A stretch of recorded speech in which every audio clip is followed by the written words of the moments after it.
Bom, bom dia a todas as pessoas aqui presentes. Meu nome é Daniela, eu sou professora da UEL, e com muita alegria eu vou mediar essa mesa, essa prosa, entre a professora Nilma Lima Gomes e o professor Walter Silvério, intitulada Raça, Racismo e Democracia no Brasil, uma conversa entre Nilma Lima Gomes e Walter Silvério.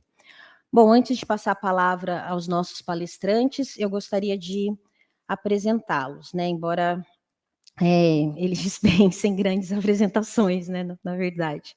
Bom, a professora Nilma, ela é professora titular emérita da Faculdade de Educação da UFMG, integra o corpo docente permanente da pós-graduação em Educação, Conhecimento e Inclusão Social, também pela UFMG, atua como professora voluntária da UFMG desde o ano de 2019, foi coordenadora geral do Programa de Ensino, Pesquisa e Extensão Ações Afirmativas na UFMG de 2002 a 2013.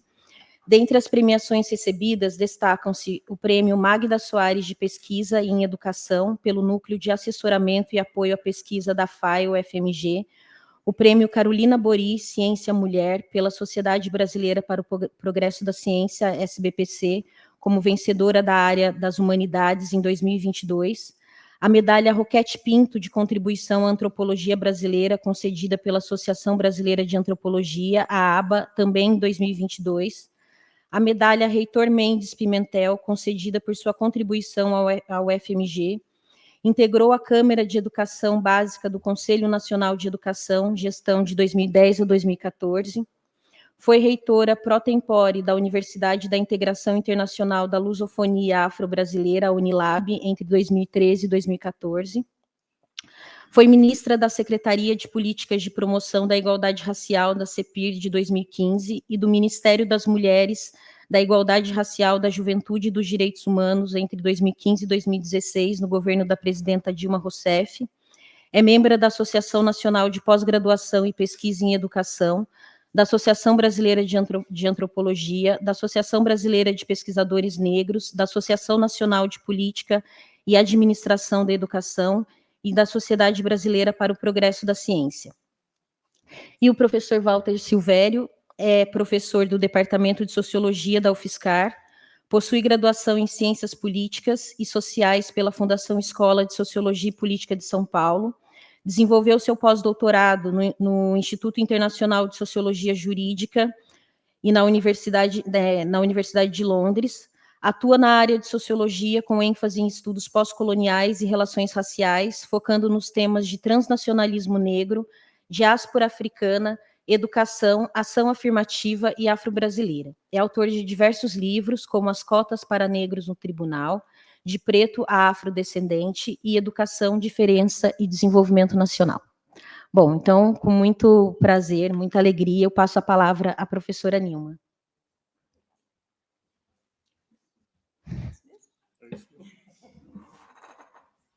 Bom dia para todas as pessoas aqui presentes. É um prazer estar aqui com vocês na Ampox, nessa reunião.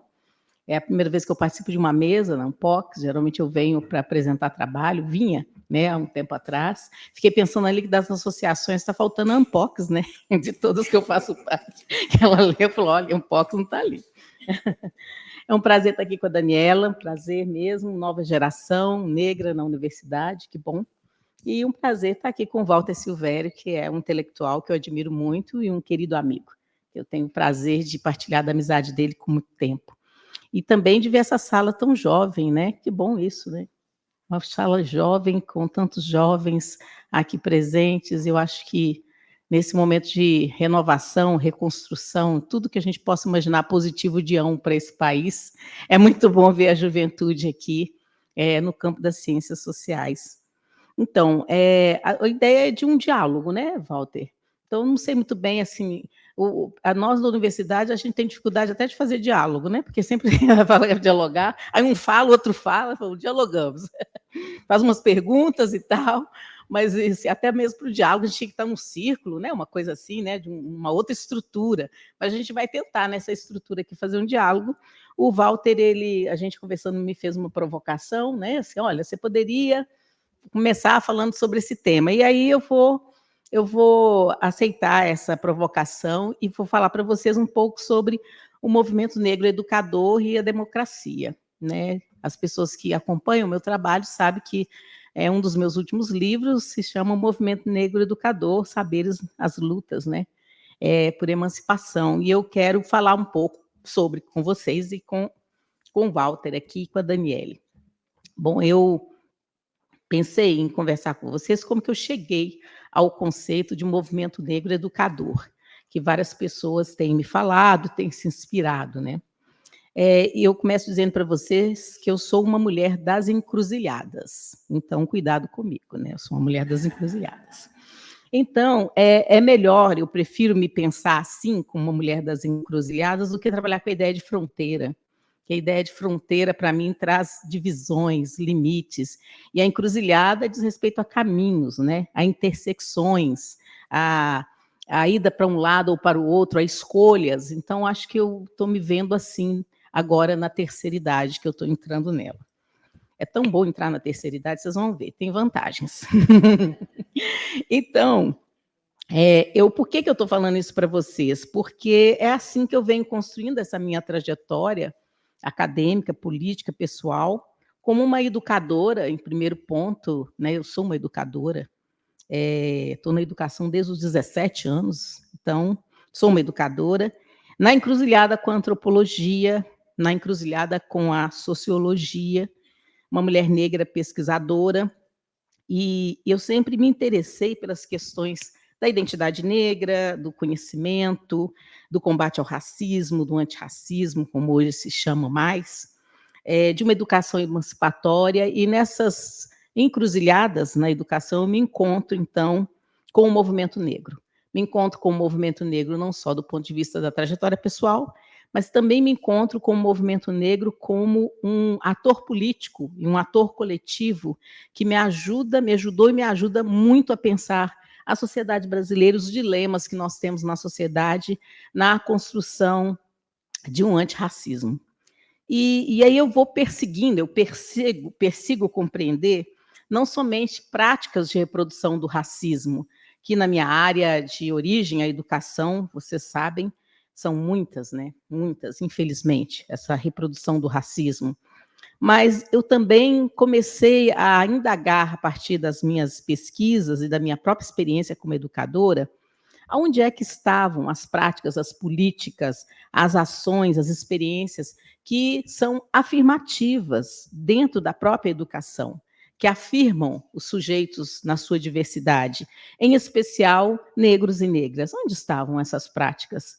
Porque na trajetória do movimento negro brasileiro, a educação ela é um foco, sempre foi um foco de ação política, pela sua importância que ela tem na sociedade, e também pela importância que o próprio movimento negro dá a um espaço, a um lugar, digamos assim, que o racismo nos retira a todo momento, porque a todo momento o racismo diz para nós, negros e negras, que nós não temos inteligência, que nós não produzimos conhecimento, que produzimos um conhecimento de segunda categoria, etc, etc.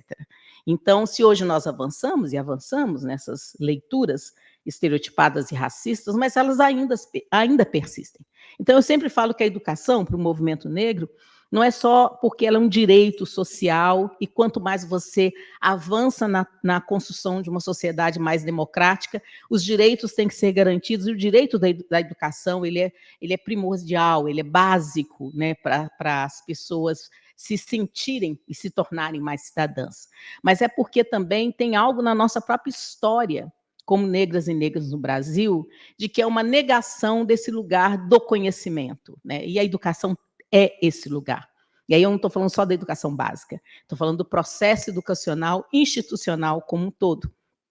E sempre quando olham para as nossas ações e nossas práticas, muitas vezes nos colocam no lugar da educação não formal, dos outros processos educativos. Não, aí tudo bem, vocês fazem, mas essa educação que é formal, que instiga e orienta gerações, pensamentos, ideias, essa ainda, né, lutamos para que o racismo não nos retire desse lugar. Então, por isso, como essa mulher das encruzilhadas, eu comecei a olhar para a educação e perguntar: onde se afirma? Aonde a denúncia que o movimento negro sempre fez e se faz em relação à presença do racismo na educação, e principalmente quando se fala da educação básica, né? Essa uma enormidade de ações, pesquisas, denúncias, produções, mas onde é que afirma? Onde tem algo que constrói? Onde tem algo que afirma o sujeito, que afirma negros e negras como sujeitos de conhecimento, que afirma as culturas, que afirma as práticas? Onde? Na educação. E se a gente tivesse mais tempo, eu ia contar para vocês outros caminhos, inclusive que me levaram ao doutorado com essa mesma pergunta. Mas eu quero aqui destacar que nesse processo eu comecei a perceber que os conhecimentos que eu vou chamar de emancipatórios sobre as relações raciais, na educação, a denúncia ao racismo, a denúncia à objetificação das pessoas negras, que muitas vezes ainda é realizada pela própria ciência, isso não vinha de dentro da educação para fora, para a sociedade. Essas denúncias não vinham de dentro do campo da educação para fora, elas vinham de fora para dentro do campo da educação. Ou seja, quando a educação brasileira começa a se mexer em relação às questões do racismo, não foi uma discussão que veio das políticas educacionais, um reconhecimento de que também, quando nós, desde os pioneiros, falávamos a educação pública como direito, etc., que ali estava colocado que dentro desse direito também a não discriminação é um direito, né? Não sofrer racismo é um direito. E aí a gente hoje pode ampliar em questão da LGBTQIA+, fobia, em relação ao machismo, ou seja, havia uma ideia, e ainda ela é muito forte no campo educacional, de uma certa educação universal que conseguia homogeneizar, sabe? Quando você passasse por aqueles portões da educação básica, principalmente, e o ensino superior nem estava colocado, porque nessa concepção o ensino superior não estava colocado como um direito, como a gente vem construindo hoje no Brasil, principalmente na discussão das ações afirmativas, era lá uma escolha para alguns, não é isso? A gente tinha, inclusive, uma educação dual, né? Uns vão para a força de trabalho, vão profissionalizar, outros vão para o científico, e essa sim pode te levar para um caminho da ciência. Então, esses questionamentos do ponto de vista da raça e do racismo têm sido feitos para a educação, para esse campo, e para a antropologia, para a sociologia, para a política, com uma radicalidade maior, pela força da organização dos movimentos sociais, nesse caso do movimento negro. E aí você pode também entender, dentro desse grande leque, o movimento de mulheres negras, o movimento quilombola, o movimento da juventude negra. Então, esses movimentos começaram a tensionar a sociedade, a educação, logo a democracia, inclusive a ideia da democracia racial, e começa a falar, olha, se a gente não tiver essa diversidade, que é a diversidade do Brasil, hoje, 56, pouco por cento da população, e que sempre foi uma população, pensando pretos e pardos, majoritária nessa população, se a gente não tiver um reconhecimento do direito dessas pessoas, não só a educação, mas como todos os outros espaços, setores da sociedade, essa democracia nossa está pela metade, digamos assim. Democracia tem que ser para todo mundo, não é não?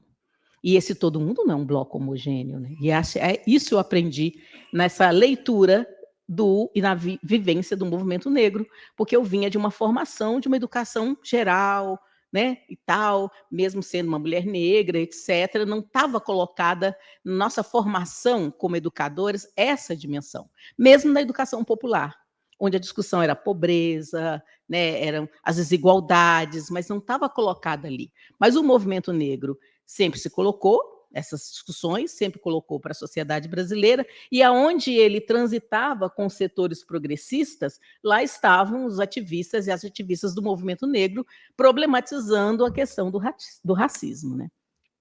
Então, nesse contexto, eu comecei a indagar a mim mesma e a indagar a própria sociedade e o campo da produção, do conhecimento e tal. Será que esses saberes, essas produções de saberes, de conhecimentos, e eu não estou fazendo distinção entre um e outro, que o movimento negro tem construído na sua longa história de luta, ela tem sido reconhecida pela sociedade, tem sido reconhecida pela educação e as políticas educacionais, pelas políticas sociais de um modo geral, tem sido reconhecida como produção que nos reeduca. Então, no início, eu comecei a perseguir a ideia de saberes emancipatórios. Então, eu comecei a me organizar para pensar que esse movimento social, na sua complexidade, ele produz saberes que emancipam. Porque na hora que o combate ao racismo aparece na esfera jurídica, na esfera política, na educação, nas ciências, etc., ele aparece sempre tensionando e falando, olha, as coisas não estão tão no lugar como parecem que elas estão. E na hora que esse movimento, e aí eu estou falando do movimento negro nas suas mais diversas facetas, organizações, experiências, etc., não estou falando de um único movimento, mas na hora que esse movimento, então, começa a avançar mais nesse processo da luta antirracista, ele vai educando a sociedade na compreensão do que é o racismo. Ele vai educando a sociedade a entender que as desigualdades raciais pesam e muito na trajetória das pessoas negras.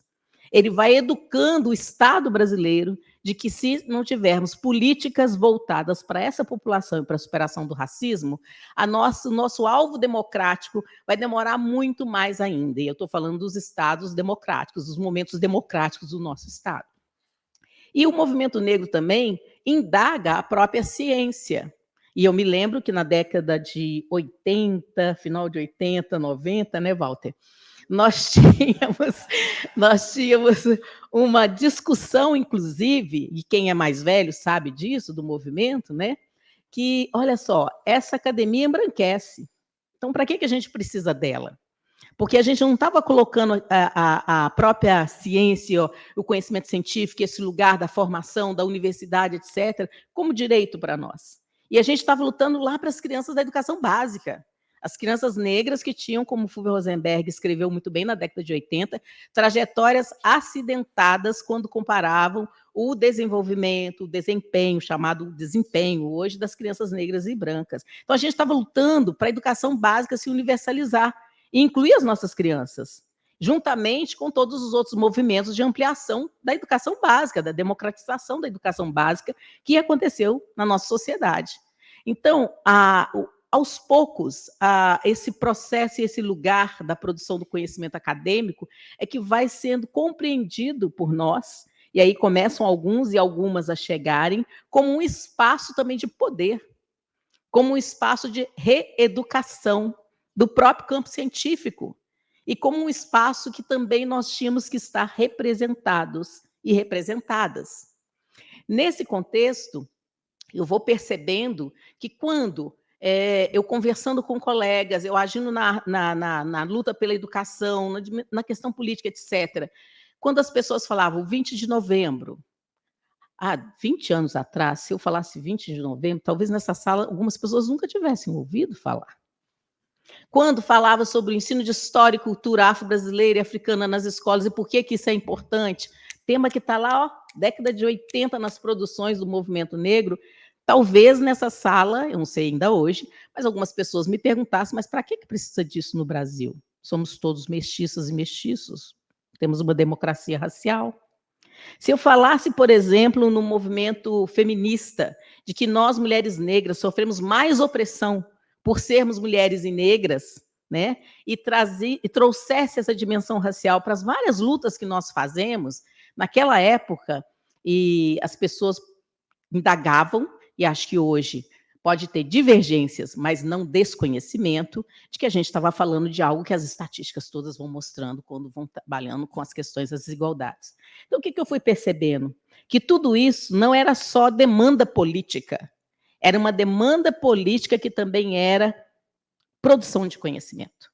E uma produção de conhecimento tão forte, tão enfática, quanto a produção do conhecimento acadêmico, de quem não está nessa luta, de quem faz uma trajetória e de que a gente aprende. E quando eu também comecei a observar, nos cursos de graduação nos quais trabalhava, principalmente no campo das ciências sociais, e perguntava, as pessoas discutem, né? A gente discute a bibliografia, a questão da ditadura, os novos movimentos sociais, e quando os personagens, como é que é o nome do livro do Éder? Voltam à cena, e tal, e tudo, e falo de vários movimentos operários. Onde que está o movimento negro? Que estava assim, pujante na década de 70, lutando contra a ditadura das suas mais diversas formas, inclusive tendo uma forte incidência na cultura, que sempre foi muito forte para nós, né? Então, onde está o movimento negro nessas bibliografias, nas discussões que as cientistas sociais saem, as educadoras saem, e muitos deles e delas vão ser profissionais que atuam na educação. Seja educação básica, seja no ensino superior, porque nós, no ensino superior, somos educadoras e educadores também. Não somos apenas pesquisadores, somos também educadores e educadoras, formamos gerações. Então, tudo isso eu fui percebendo, falo, olha, eu fui chegando a uma tese que eu levei para o meu pós-doutorado, meu primeiro.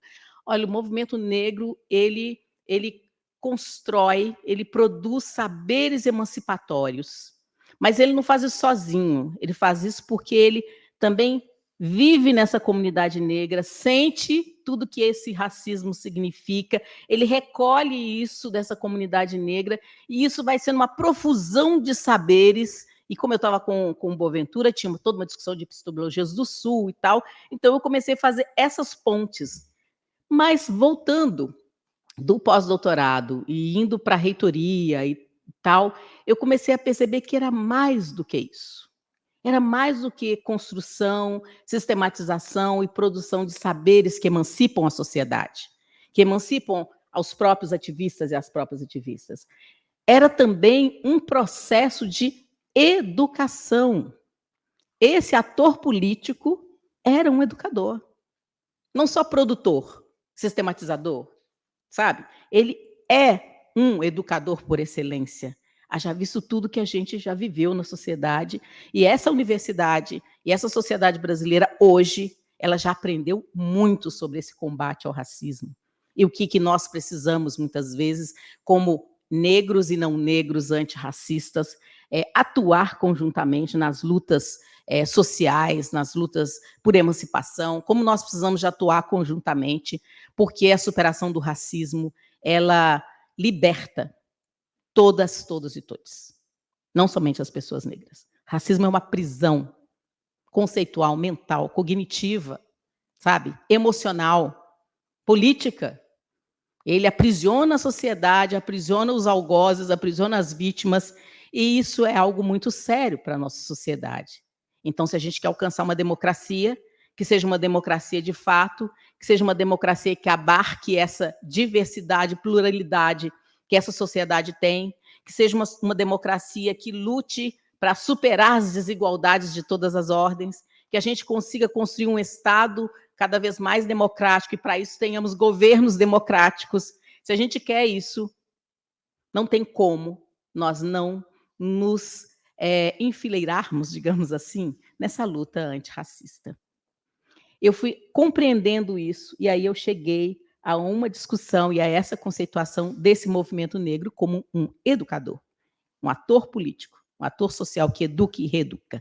E ele, como educador, educa a sociedade, reeduca. Esse processo é contínuo, é conflituoso, é tenso, não é simples, avança e tem recuos. Então, tem que ser um bom educador para poder aguentar tudo isso. Mas não somente essa característica do movimento negro como educador. Nesse processo, ele reeduca a si mesmo. E eu acho que aí está a grande chave.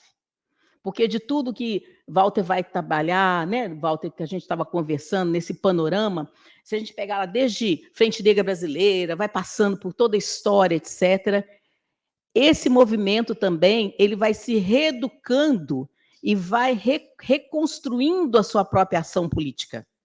E vai entendendo quais são os principais campos nos quais ele tem que atuar. Quais são os principais conceitos, por exemplo, com os quais ele tem que brigar e ressignificar. Quais são os espaços de representatividade que tem que se lutar? De representação política que tem que se lutar? Ontem nós tivemos a aprovação da atualização da lei de cotas no Senado. Algumas pessoas devem ter acompanhado. E aquilo ali, que estava ali, tem uns bastidores que a gente não imagina, de processos, de luta política, de processos de reeducação, ou a gente acha que foi simples e só a negociação política que levou tantos senadores e senadoras que não são do campo progressista a votarem junto com o relator, senador Paim. Não foi somente Centrão que vai levar e tal, não. Ali também, e inclusive ouvindo a fala da senadora Leila, quem acompanhou, ela explicitamente falou o tanto que ela, como uma mulher branca, tinha sido educada e reeducada por essa luta política, por esse ator político que é o movimento negro. Então, o que eu percebo? É que não precisa, digamos assim, a pessoa ser um ativista, sabe? Orgânico e orgânica desse movimento negro para ser reeducado por ele. Essa que eu acho que é a chama desse processo. É porque a educação tem um dinamismo, não é isso? Então, isso se então, vai tendo tensionamentos, indagações, tensões. A discussão das cotas no Brasil, das ações afirmativas, foi exatamente isso. Talvez há 20 anos atrás, se eu conversasse com as pessoas que estão aqui sentadas, várias pessoas não teriam a opinião que hoje têm sobre as ações afirmativas, sobre as cotas e o que elas poderiam significar de mudança, não só no ensino superior brasileiro público, mas é de mudança na sociedade. É de mudança na mentalidade da sociedade. É de mudança de ver essa sala aqui muito mais diversa do que ela era há 20 anos atrás. E entender que isso aqui é direito das pessoas. E que se eu estou em qualquer espaço desse Brasil e que eu vejo uma sala que não tem essa representatividade, e aqui está faltando indígenas também, se a gente for pensar, né? Estou pensando nas grandes matrizes, tem algum problema com esse espaço.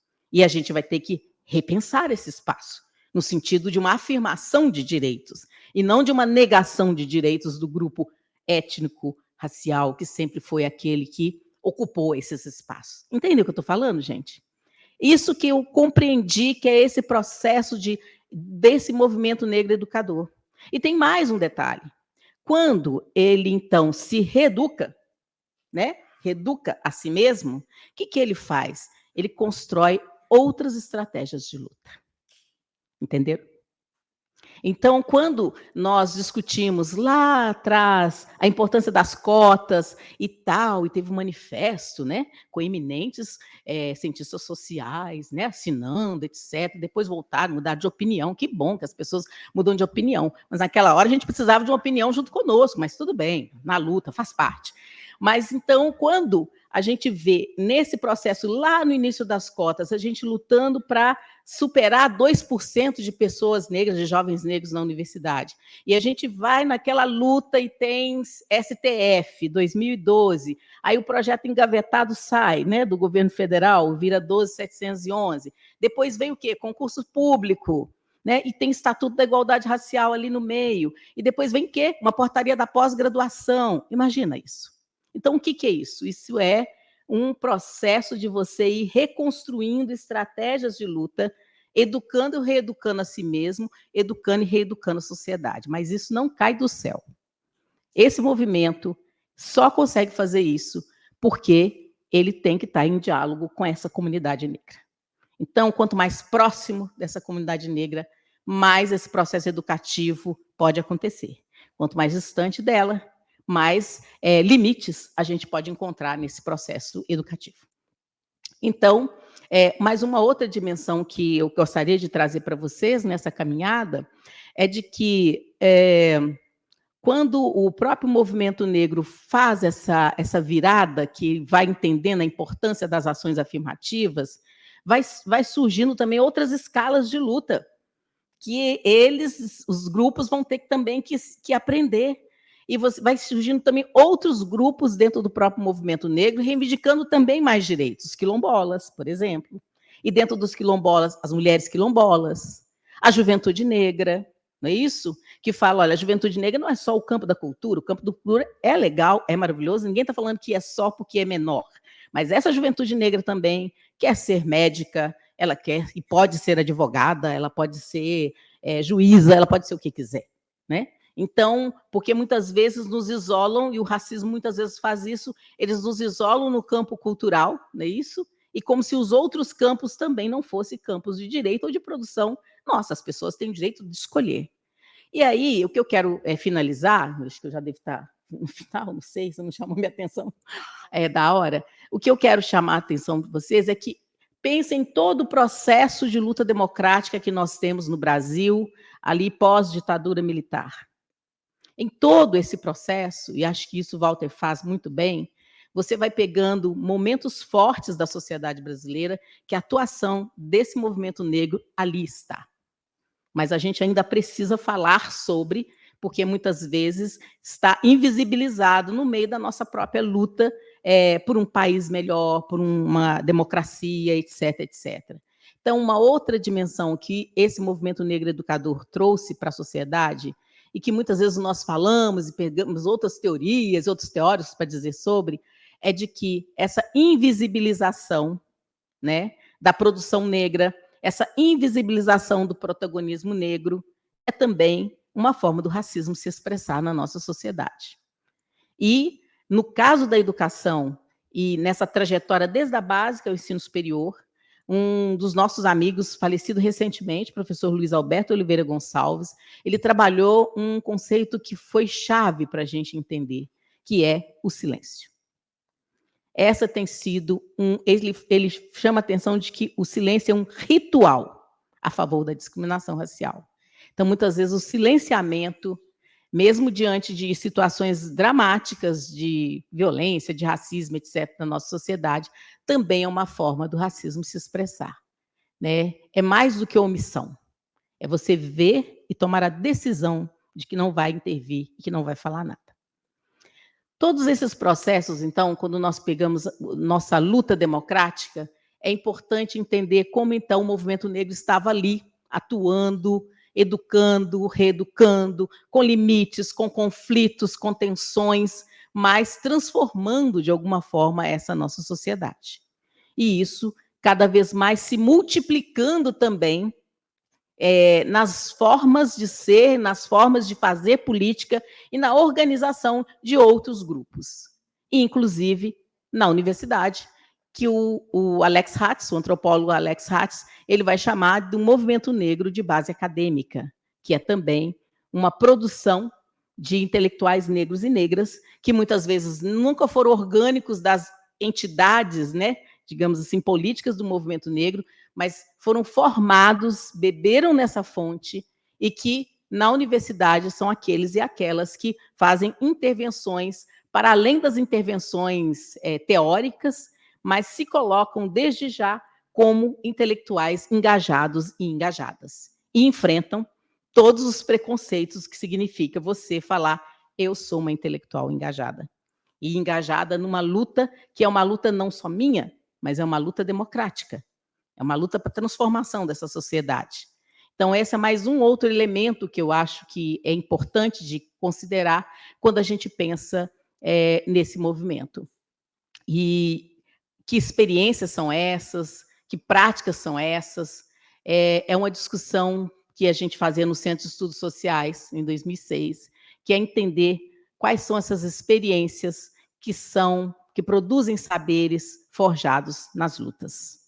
São saberes forjados nas lutas sociais. E esses saberes educam não somente aqueles que os produzem, mas educam também, têm a possibilidade de educar toda uma sociedade.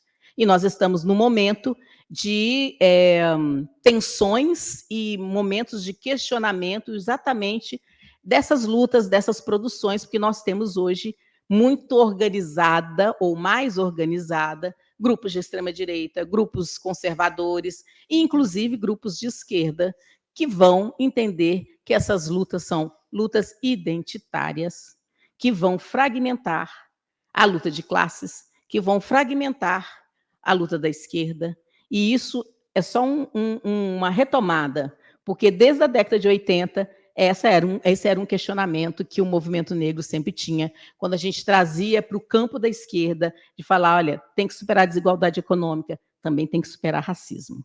Então, são tensões que hoje o movimento negro vive e que esse processo, hoje, das ações afirmativas, das organizações dos estudantes negros, das estudantes negros dentro das universidades, de um mercado de trabalho que começa a receber esses estudantes, esses egressos e essas egressas, inclusive se retrai no recebimento, na alocação desses sujeitos, dessas sujeitas desse mercado. Acho que aí estão novos desafios, novas demandas para esse movimento negro e novos processos educativos e produção de conhecimentos e saberes. Acho que é isso que eu queria comentar. Obrigada.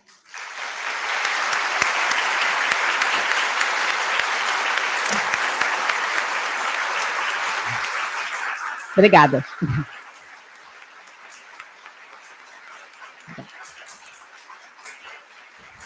Obrigada, professora.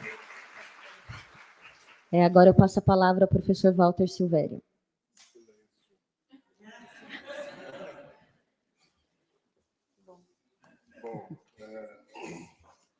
Eu vou tentar. Está desligando? Alô? Acendeu. Na época que eu estudei na Unicamp não tinha isso, não. Mas isso é só aqui. É só aqui? Tá bom. Então tá bom. Gente, então, bom dia a todos, bom dia a todas, bom dia a todos. Eu quero dizer da minha satisfação de estar dividindo essa conversa com a professora Nilma, mas penso que ela acabou com a conversa. Com a nossa conversa, talvez fosse bom fazer algumas perguntas. Mas eu vou insistir numa questão, né, que me parece fundamental, mais afeta a universidade, a instituição universidade e as formas de regulação e controle que existem sobre a universidade em relação ao tema. Né? E, para tanto, é bom dizer, né, o quantitativo de bolsistas produtividades que nós somos, embora com muita produção. A última vez que eu vi, nós éramos 6 bolsistas na área de ciências humanidades, deve ter aumentado, né? Deve ter uns 8 ou 10. Então, eu acho que tem uma questão da forma como o campo é regulado, né?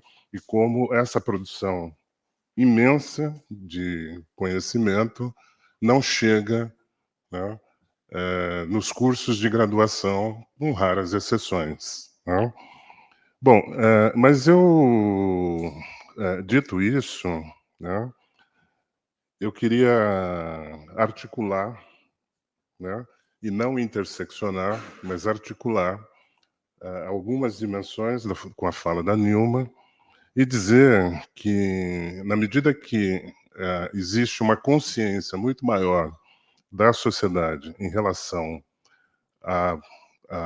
às demandas dos movimentos, às ações dos movimentos, às negociações do movimento, ou dos movimentos, que levam, por exemplo, à disputa de significados e sentidos do que deve ser a sociedade brasileira até o Supremo Tribunal Federal, né, ou às bancadas partidárias, aos programas de partidos políticos, e não apenas aos programas de pós-graduação, eu acho que a gente está num outro campo de disputa que não é mais só o campo emancipatório, né? Mas eu acho que é uma disputa pela hegemonia em termos de produção de conhecimento e de que tipo de sociedade que nós queremos. Então eu vou um pouco tentar articular que eu acho que tem lutas emancipatórias, mas tem lutas por hegemonia hoje, eu diria, no campo das ciências sociais. Isso se expressa, do meu ponto de vista, por algo que eu tenho chamado de nacionalismo metodológico. E o que eu estou entendendo por nacionalismo metodológico? Eu fiz uma tese de titularidade chamada Transnacionalismo Negro e Diáspora Africana, uma nova imaginação sociológica, e escrevi um outro texto, juntando assim, um pouco da produção de longa duração, né, sobre rejeições articuladas, agência criativa negra e rejeições articuladas. O que eu estou entendendo por isso? Eu estou entendendo que há um conhecimento produzido por intelectuais negros, não só brasileiros, mas ao longo do século XX, que nos foi negado. Né? Esse conhecimento que nos foi negado é um conhecimento que reaparece ou aparece, né, de diferentes formas dentro de uma chave nacionalista de pensamento. E isso é muito interessante, porque, ao mesmo tempo que nós temos autores europeus e americanos que são veiculados, né, nos nossos cursos de pós-graduação, pensando aqui em antropologia, sociologia, relações internacionais e ciência política, há alguns autores negros que nós desconhecemos. Por exemplo, Du Bois, né? Quer dizer, o primeiro sociólogo norte-americano, né, eu vou tratar como americano, que escreve o primeiro texto de sociologia moderna em 1899, e até muito recentemente isso não era veiculado, né, não era utilizado, né, nos nossos cursos de graduação. Pasmem, né, que esse texto, chamado Philadelphia Negro, é o primeiro texto a usar técnicas modernas de mensuração, né? E nem nos cursos de metodologia da nossa área esses textos aparecem.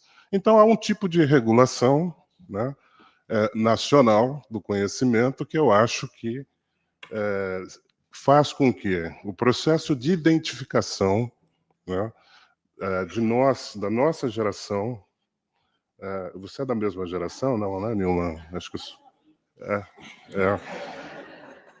O nosso processo de identificação primeiro se deu, né, dentro desse frame nacionalista, e é a nossa impulsão para fora, é a nossa formação externa, é que nós vamos nos deparar com um tipo de conhecimento produzido por intelectuais negras e negros, por tipos de movimentos colocados em movimento, desculpe a redundância, ao longo do século XX, que muda a nossa forma de perceber, inclusive a contribuição desses intelectuais, mulheres e homens, ao longo do século XX, que não faz parte da nossa literatura.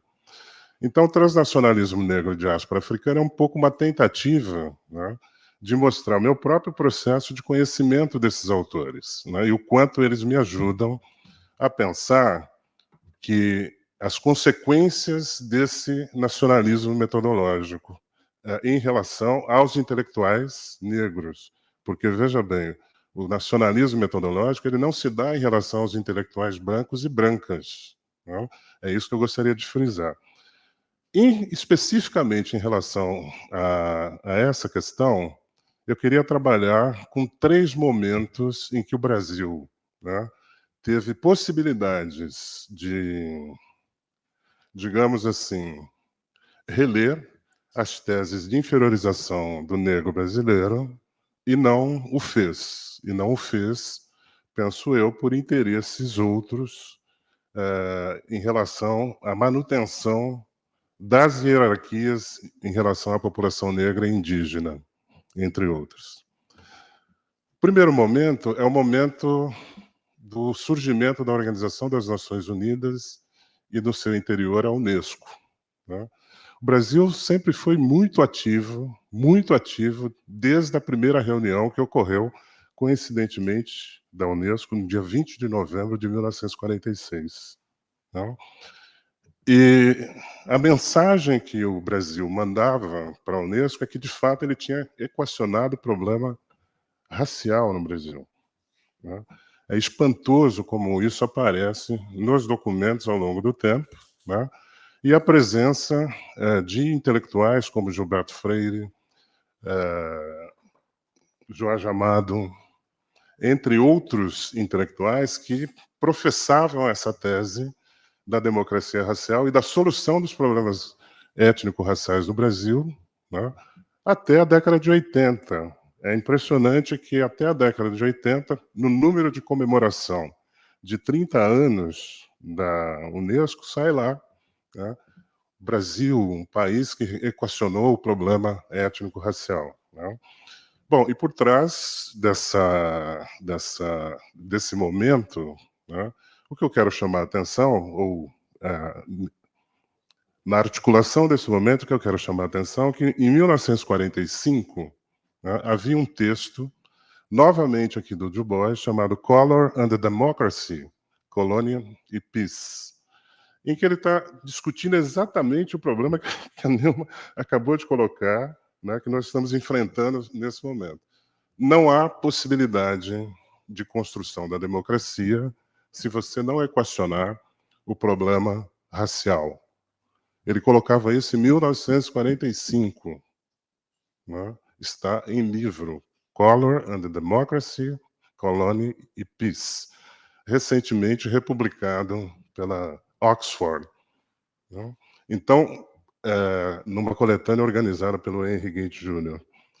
Então, veja, nesse momento, o Brasil, né, tinha todas as condições de dizer, olha, de fato, nós temos uma questão racial que se difere do resto do mundo, mas nós podemos introduzir, né, também uma outra forma de conhecermos esse Brasil que está aí. A opção foi por negar a nossa existência e manter, ou negar não, né? E manter as hierarquias e negar a possibilidade de você construir um processo educacional diferente. Então, o que eu quero mostrar, o que eu quero demonstrar é que no momento da formação da pós-graduação no Brasil, essa opção estava aberta. E, no entanto, isso não se deu. Então, nós continuamos reproduzindo um conjunto de teses articuladas na discussão sobre desigualdade e não prestando a devida atenção na questão das hierarquias raciais, que estavam postas.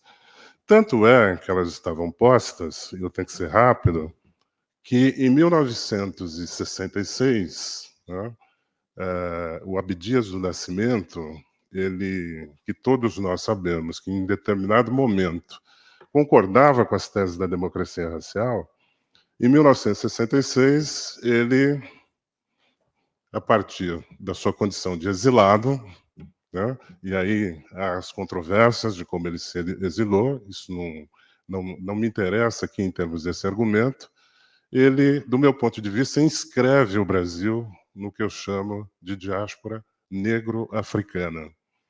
Ele faz a inscrição do Brasil, é o primeiro autor que eu conheço a falar na década de 60 sobre a diáspora africana. E o que significava isso? Significava, para mim, três coisas. Primeiro, que o Abdias estava convencido de que não havia a possibilidade de ele continuar operando na chave da democracia racial. Essa é a primeira coisa.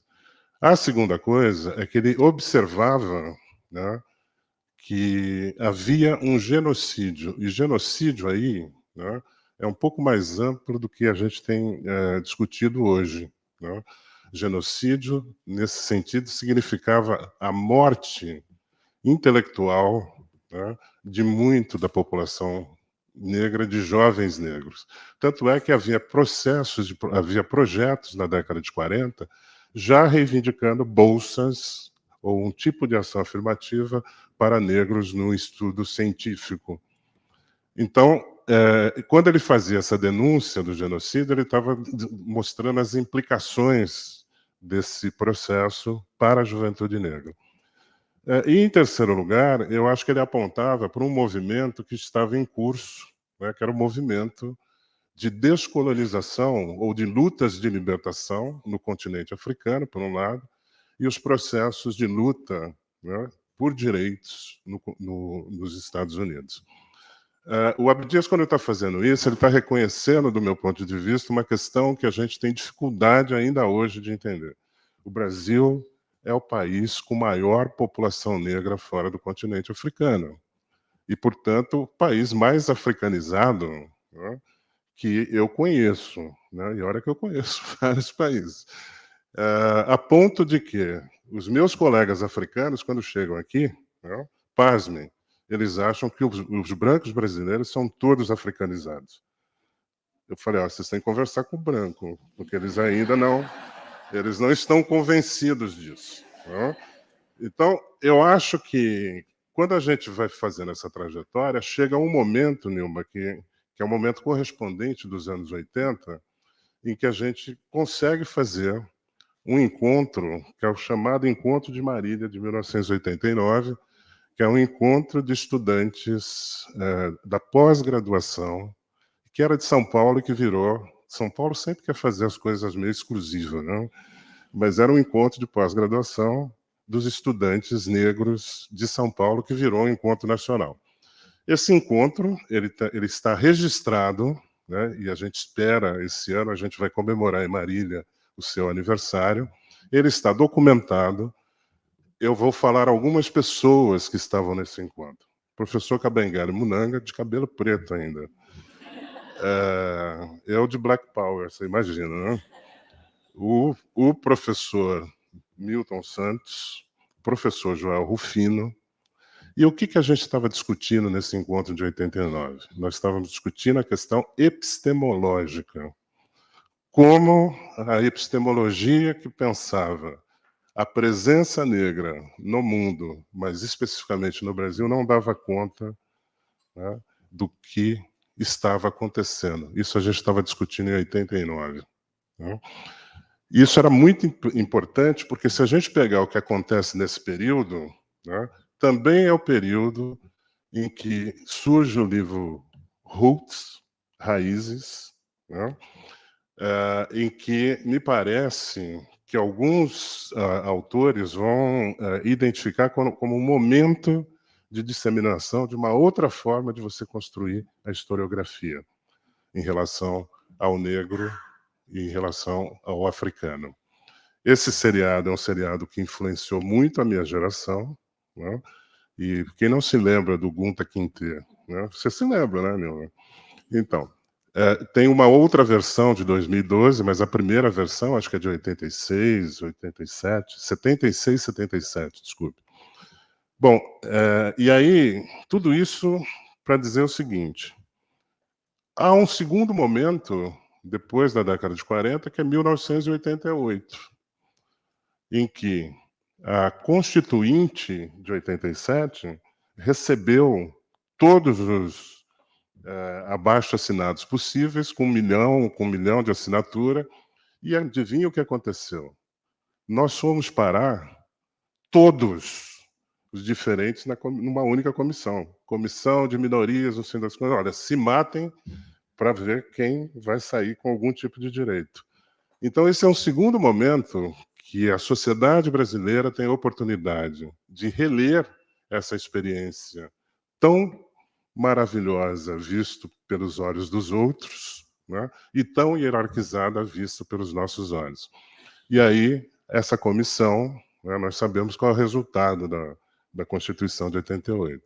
É o reconhecimento da presença imaterial da cultura indígena e da cultura negra na sociedade brasileira.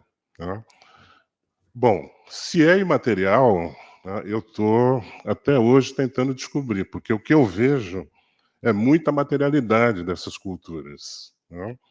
Mas isso criou toda uma, e aí você é um sociólogo mais tradicional, toda uma desfuncionalidade da forma como eu posso reorganizar o sistema educacional, tá, incluindo aí o sistema universitário, em benefício do próprio país. Né? Eu continuei, portanto, considerando esses grupos como parte imaterial da nossa formação, ou seja, aconteceu lá no passado, mas desapareceram. E aí eu acho que é o segundo momento em que a gente perde essa possibilidade. Tá? E aí eu vou avançar para o terceiro para a gente conversar, Nilma. O terceiro é o momento que a Nilma descreve, né, com um brilhantismo de sempre, e que também há uma mudança. Né?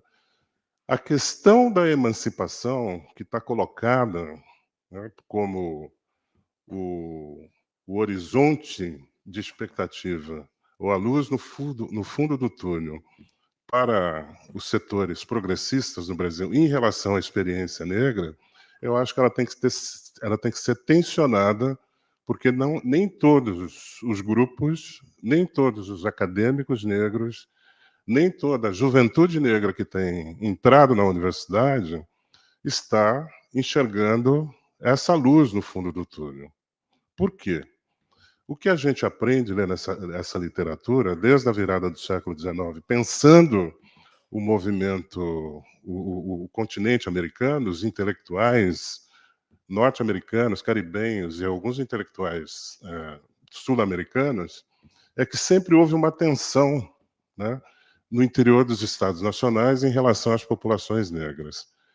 O projeto mais democrático, ou os projetos democráticos que a gente pode observar no continente americano, eles sempre operaram com a ideia de que os grupos racializados podem se autorrealizarem, mas dentro de uma perspectiva de que eles têm que abrir mão, né, das suas características formadoras ou ancestrais, como diria a minha colega Petronila Beatriz Gonçalves Silva e o Luiz Alberto Oliveira Gonçalves Silva.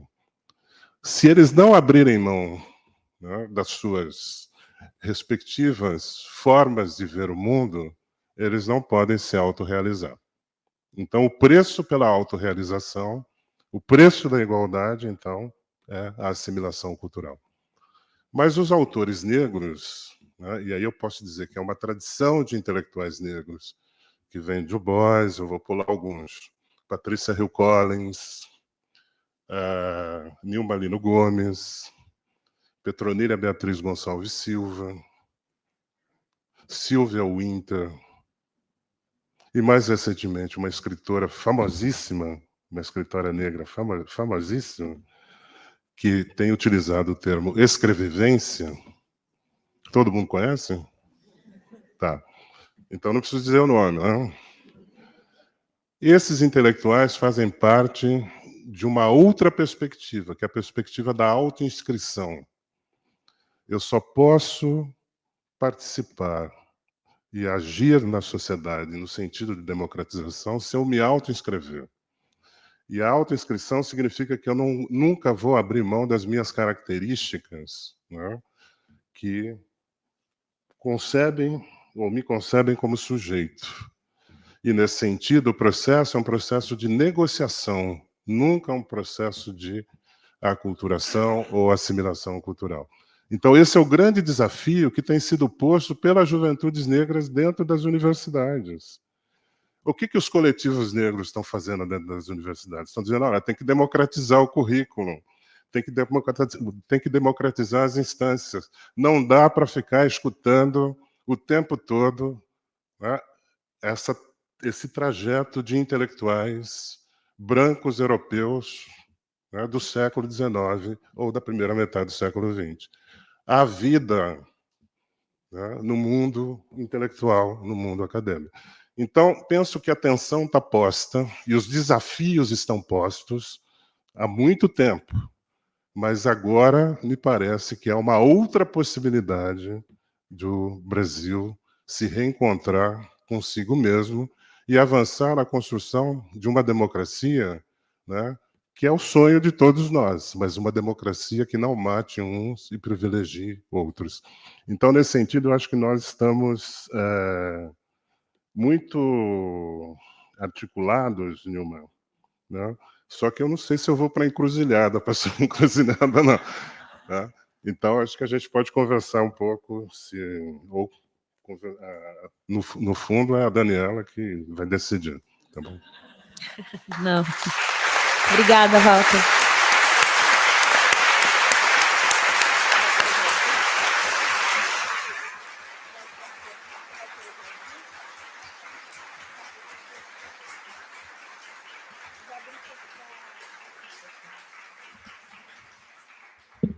Obrigada, Walter. Bom, sempre muito instigante ouvi-los, né? Eu vou abrir um bloco de questões. Quem quiser pode vir aqui por conta da gravação, né? Mas antes eu queria fazer uma questão para os dois, mas para a Nilma primeiro, ouvindo ela falar sobre o processo, né, de constituição da ideia de movimento negro educador. Eu gostaria de saber se a gente poderia colocar o movimento hip-hop nessa perspectiva do movimento negro educador. E também, hoje, eu tenho percebido uma ênfase muito, muito grande na educação antirracista da primeira infância, né? Eu queria ouvir de você um pouquinho sobre isso.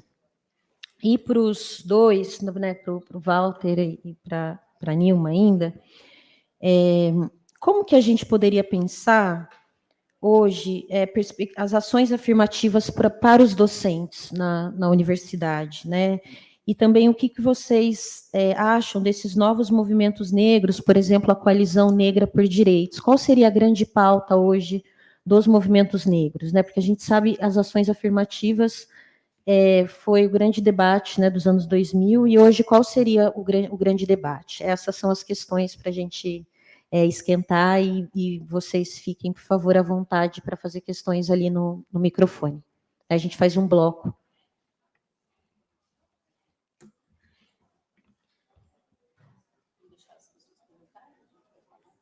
Acho que a gente vai respondendo, né? Enquanto vocês vão se movimentando. Obrigada. Obrigada, Daniele. Eu estava aqui procurando, porque eu não trouxe o meu exemplar do livro. Eu gosto sempre de ler o meu conceito do movimento negro educador, quando eu trabalho com a ideia do conceito, né? E eu vou entender como o movimento negro educador, eu falo que eu estou entendendo esse movimento negro do século XXI. Eu estou falando desse movimento negro do século XXI, que é diverso, que é multifacetado, que se expressa de formas as mais diversas. Eu não estou falando do movimento negro que, tradicionalmente, a gente costuma se referir a ele, que é aquele das décadas de 70 e 80. Então, eu acho que a continuidade desses grupos e dessa perspectiva política de movimento negro, através das entidades, das organizações dessas entidades, há movimentos que fazem uma incursão maior dentro dos partidos políticos, inclusive de esquerda, há outros que não, há movimentos que atuam no campo muito mais da cultura, outros atuam, inclusive, no campo da religião católica, como, por exemplo, os agentes pastorais negros. Você vai ter também a atuação na própria academia, tanto dos adultos quanto dos jovens e das jovens, e eu tento entender que esse movimento negro do século XXI, ele está tanto no campo da cultura, como nas artes, como da política, como da religiosidade, como nas lutas quilombolas. E eu estou entendendo o que é que faz, na minha perspectiva, e aí eu incluo o movimento hip-hop nesse conceito, o que faz um diferencial de falar que essa ação não é uma ação cultural de valorização da cultura, é uma ação de valorização da religiosidade, etc., mas não é um movimento negro educador, no que eu estou chamando. É a explicitação de que aquela organização, de que aquela atuação política, ela tem explicitamente um caráter de combate ao racismo. Ela explicita politicamente que a existência dela, a atuação dela, em qualquer campo, em qualquer área, ela tem como objetivo combater o racismo, ela tem como objetivo valorizar, reconhecer as mais diversas expressões e formas de ser negro dentro de uma sociedade. Então, ela explicita isso, né? Eu acho que é aí que está, na minha opinião, o diferencial de pensar o movimento negro educador e essas múltiplas formas e possibilidades de atuação dele, e de eu pensar assim, um grupo cultural, um grupo religioso, etc., que tem uma ação política, que, de alguma forma, também, a sua própria existência, essa própria ação também, pode ser entendida como uma ação antirracista, mas não está politicamente, ideologicamente concentrada em fazer, por exemplo, o que o Ileaê fez no Carnaval de Salvador, que era falar assim, agora nós vamos ter um bloco negro, porque ele vai confrontar o racismo nessa sociedade, na sociedade de Salvador, na sociedade baiana, e vai, então, organizar com vestimentas, com letras, com cores, etc., esse universo negro, esse mundo negro que eu trouxe para você, né? Então, é nesse sentido que eu estou percebendo essa atuação. E eu entendo, então, que o movimento hip-hop, embora você possa ter jovens do movimento hip-hop que não vão se entender como movimento negro, não é isso? Eu posso entendê-los na conceituação que eu faço como partícipes desse movimento negro educador, que tem alguma coisa muito mais de uma possibilidade de espraiar e levar uma discussão antirracista para diferentes espaços do que quando eu penso num conceito muito quadrado, muito formatado de atuação do movimento negro. Então, isso sou eu lendo. Isso não quer dizer que os sujeitos e as sujeitas com os quais eu leio dessa forma, se pensem dessa maneira, né? Então, essa é uma outra discussão a ser feita também no campo, porque podem se ver de formas diferenciadas ou com conceituações diferenciadas sobre si mesmos. Mas o que eu quero chamar a atenção é de que essa atuação, ela impacta a sociedade brasileira, ela é, de alguma forma, ela impacta e traz questões para a nossa democracia, e é uma ação que educa e reeduca, sabe? Que educa e reeduca a sociedade a si mesma. Se nós passarmos em revista o próprio movimento hip-hop e as mudanças que aconteceram dentro do próprio movimento hip-hop, esse movimento educou a sociedade, o mundo da música, o mundo da cultura, o mundo das artes, educou a si mesmo, se reeducou e tem mudanças na sua própria estratégia política no campo de atuação onde ele e ela está. Então, é basicamente isso que eu pensei. E com relação à questão da primeira infância, olha, eu diria que na luta política do movimento negro, a gente nunca teorizava como primeira infância, mas o olhar para as crianças, né, para a infância negra, sempre acompanhou também as lutas, as discussões, principalmente de educadoras e ativistas negras mulheres. Acho que é muito interessante, por exemplo, quando nós falamos da luta por creche no Brasil, não é isso? Que é uma luta das mulheres, essa luta para conseguir que a educação infantil, para que é melhor, para que conseguir que a infância seja pensada como sujeito de direitos e possa acessar uma educação que hoje nós chamamos de educação infantil, não é isso? Que é uma etapa da educação básica.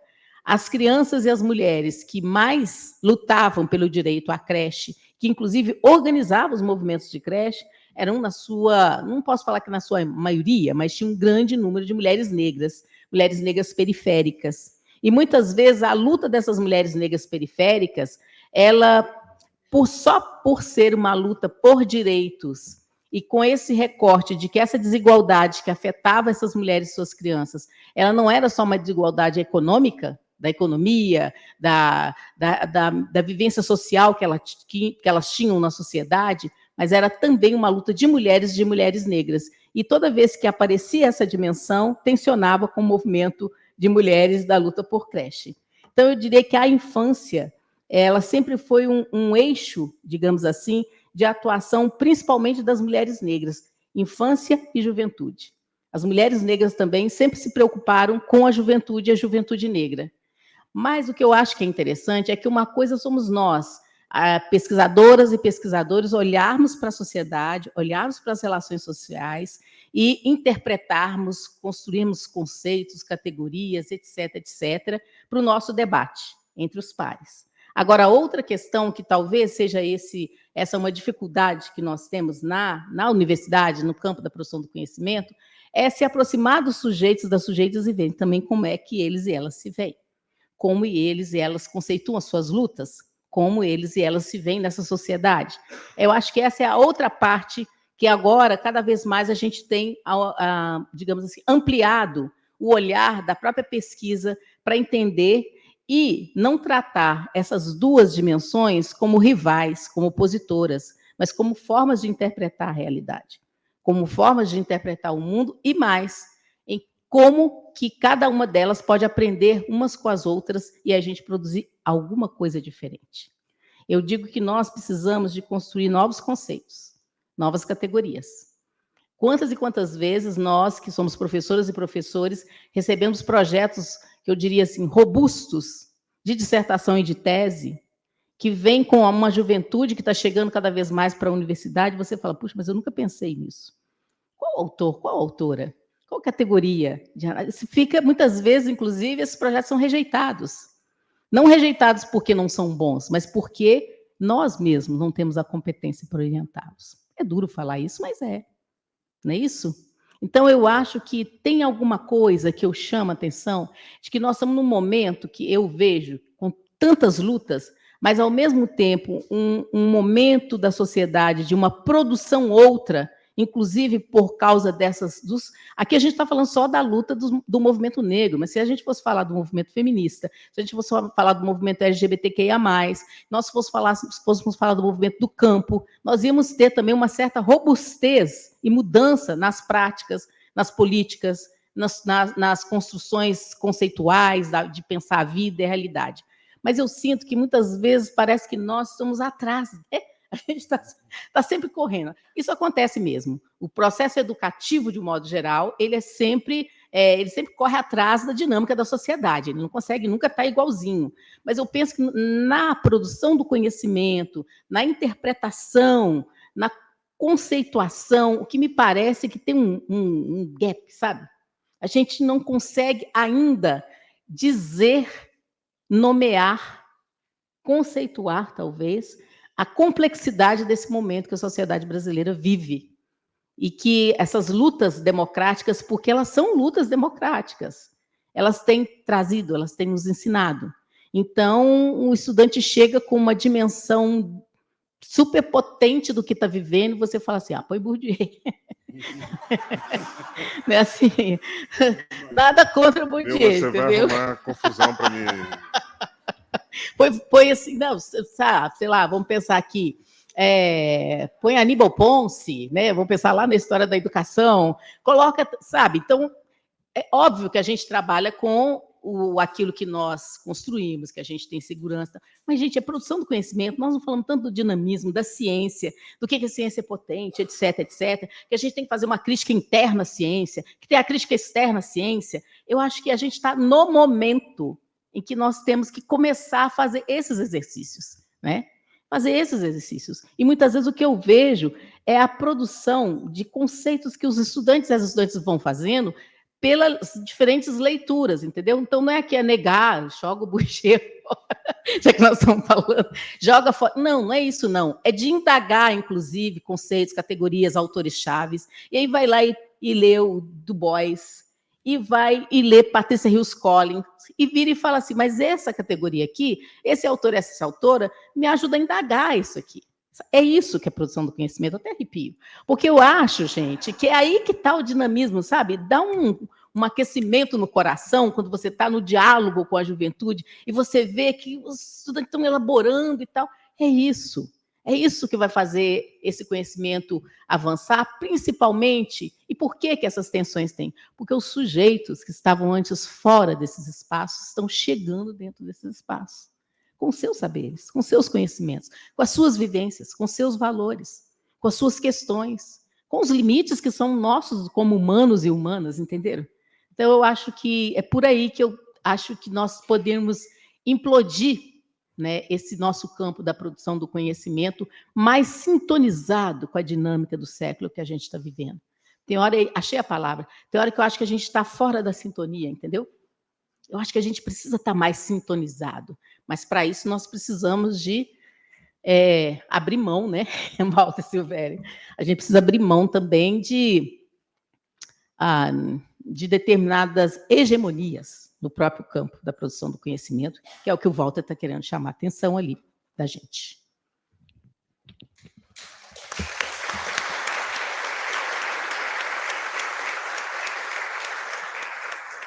Obrigada, Nilma. A Nilma deixou para mim o tema hipnose. O que eu acho de cotas para docentes? Eu acho que é fundamental. Docentes negros, negras, indígenas, trans, eu acho fundamental que a universidade esteja representada. Ou melhor, que a sociedade esteja representada na universidade. Ponto. Agora, o que eu tenho visto, né, é que, mesmo no campo chamado progressista, né, o que eu tenho visto é sempre desvios desse caminho que deveria ser claro, né, já que ele é claro do ponto de vista normativo, os arranjos, né, a necessidade do Ministério Público intervir, né, para dizer, olha, tem que cumprir, né, e universidades que se dizem muito progressistas, isso que é mais preocupante, né? Então a gente está complicado com essas universidades progressistas, né? E eu entendo que há uma luta, sim, né, por manutenção de privilégios. A carreira acadêmica é uma carreira de muitos privilégios, né? E, portanto, essa disputa ela não vai diminuir, né? Ela vai se acirrar, né? Eu imagino que ela vai se acirrar em várias dimensões. A gente está vendo aí, né, a mobilização por se ter uma mulher negra no STF, né?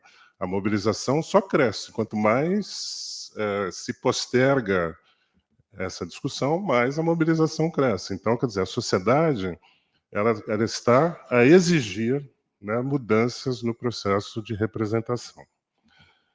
Penso que a coalizão negra ela é representativa de um movimento global de juventudes negras, né? É por isso que ela está articulada com todo o processo, né, do Black Lives Matter, é por isso que ela está sintonizada com o debate do ascenso da nova direita, ou da extrema direita, da nova, não, a direita nunca é nova, né? Ela se reformula. Com esse ascenso, o movimento está absolutamente articulado e intervindo nos espaços transnacionais. Eu tive a oportunidade de ver isso recentemente, quando estava em junho em Nova York, a presença maciça da comitiva brasileira com membros, né, da coalizão operando dentro da ONU.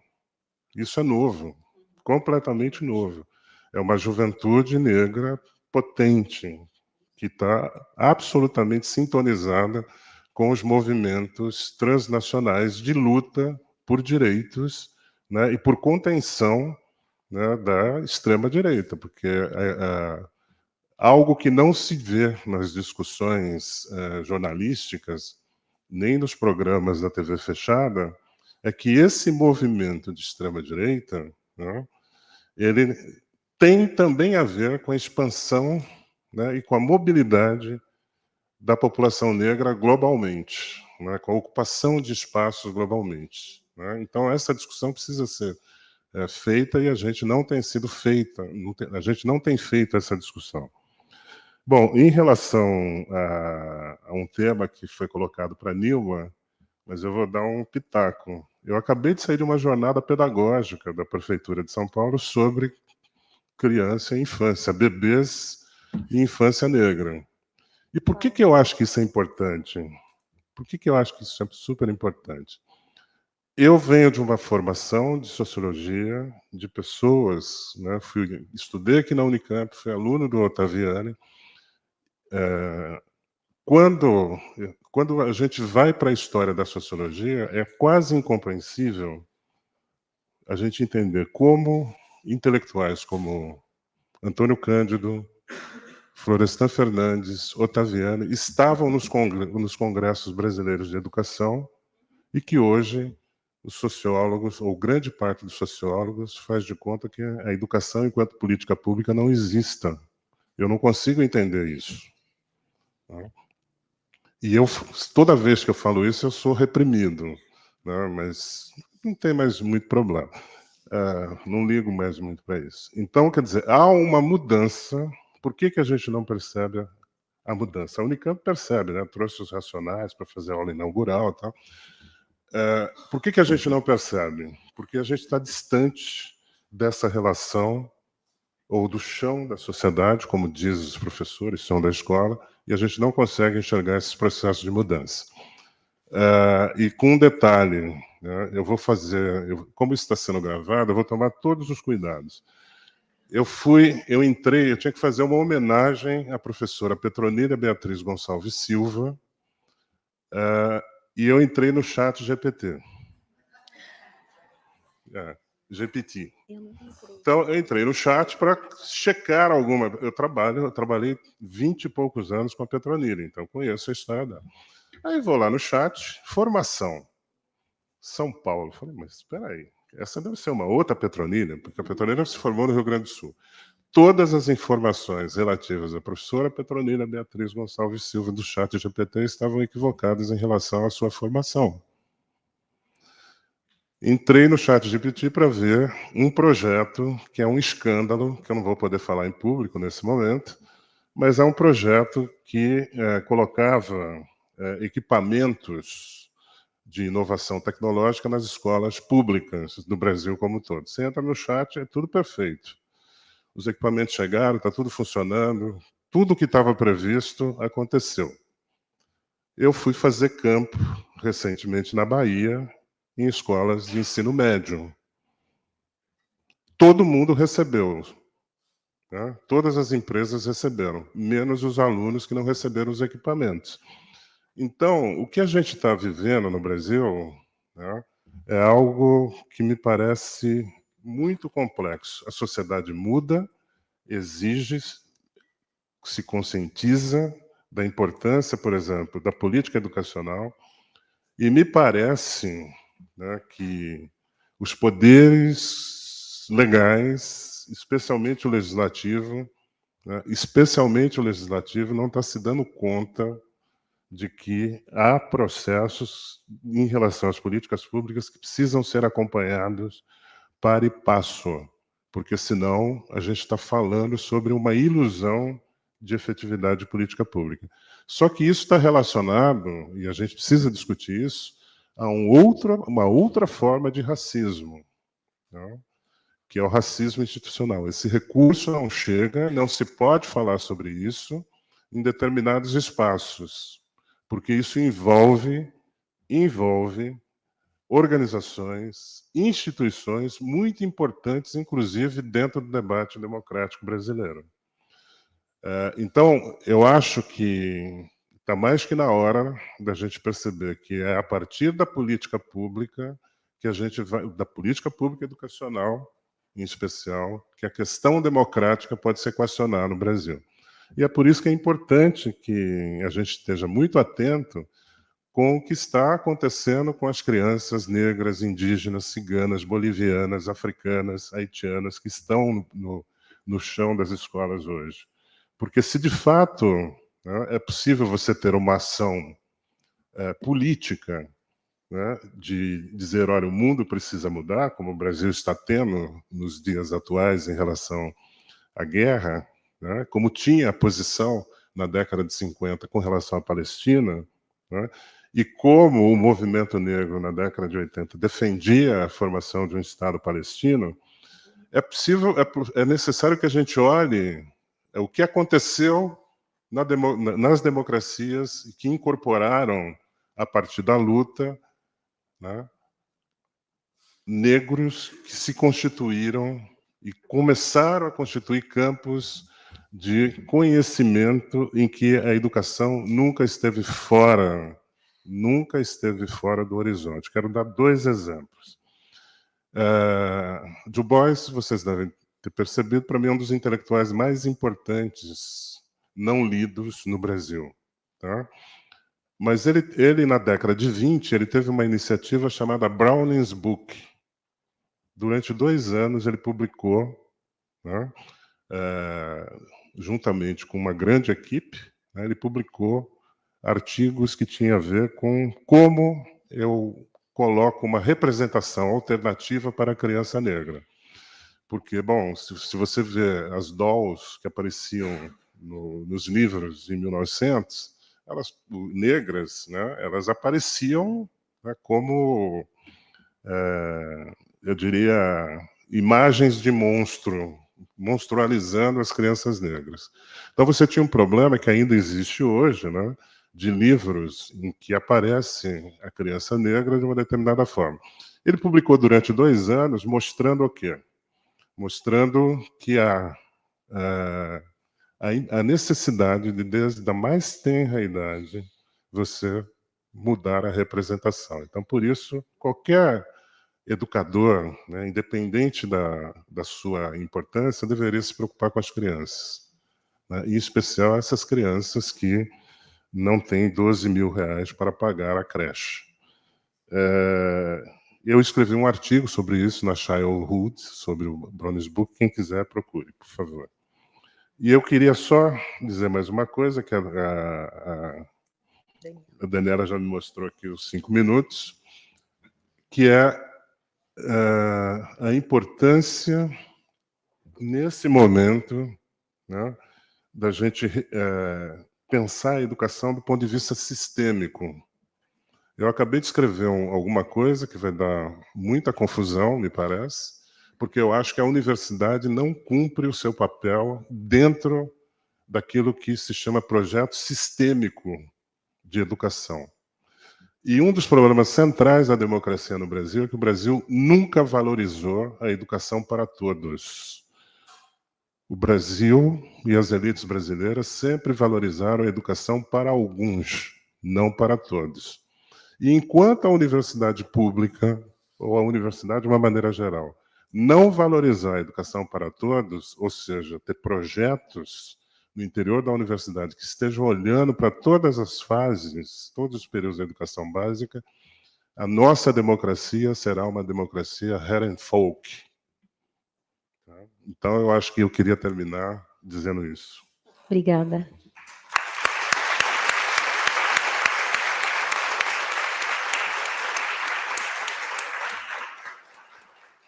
Bom, agradeço imensamente pelas intervenções dos professores. Queria dizer que agora, a partir da 1h30, teremos os GTs, e às 5h15, nesse mesmo auditório, vai ter o prêmio de excelência acadêmica, né, que será concedido à professora Nádia Araújo, às 5h15. E a partir das 7 horas, teremos os lançamentos de livros na casa do professor visitante. Então, boa tarde a todas, todos e todes. Obrigada.